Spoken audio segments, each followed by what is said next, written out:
Series Films. Singing by Vicky Vedardi.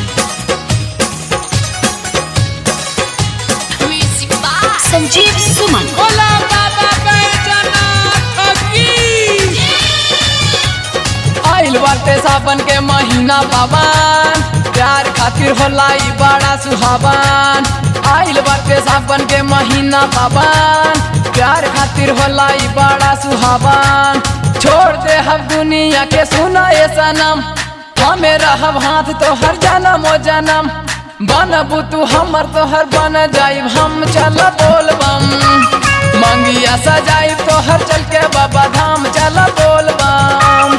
बनबू तू हमर तो हर बन जाइब हम, चल बोलबम।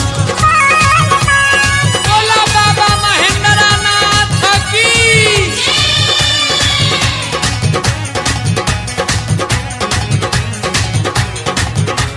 संगे चलब दोनों जानी लेके कामर, काले हम जब घर में शादी हो। संगे चलब दोनों जानी लेके कामर, काले हम जब घर में शादी हो। रहब न केहू के बंधन में डार्लिंग, जिंदगी में मिली आजादी हो। प्यार के सीमा पर अब पहुँच चरम, दुनिया के साहब नहीं कौनो सितम। बनबू तू हमर तो हर बन जाइब हम, चल बोलबम। मंगिया सजाइब तो हर चल के बाबा धाम, चल बोलबम।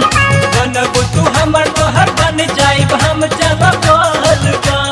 बोलबम बोलबम। Music by Sanjeev Suman. बोला बाबा बैजनाथ की। दुनिया में केहू कुछ कर नहीं पाई, हमनी के शादी के बाद हो।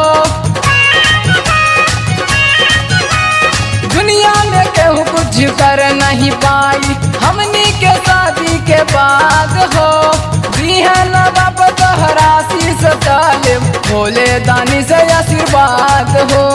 प्यार निभाइए बाबा कसम, तोड़ दी हम दुनिया के सब के भरम। बनबू तू हमर तोहर बन जाइब हम, चल बोलबम। मंगिया सजाइब तोहर चल के बाबा धाम, चल बोलबम। बनबू तू हमर तो हर बन जाइब हम, चल बोलबम।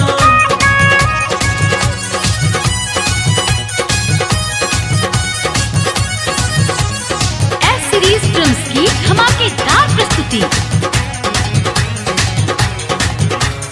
विक्की बेदर्दी गैले शिव के भेजनिया, संगे यादव ललान हो।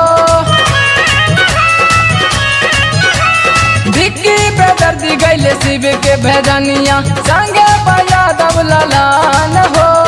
दानी कहिले शिव अविनाशी, दे दी है प्यारे अपन दान हो। शिव जी के हाई हम भक्त परम, हमनी के निभाई बाबा शिव जी के धर्म। बनबू तू हमर तोहर बन जाइब हम, चल बोलबम।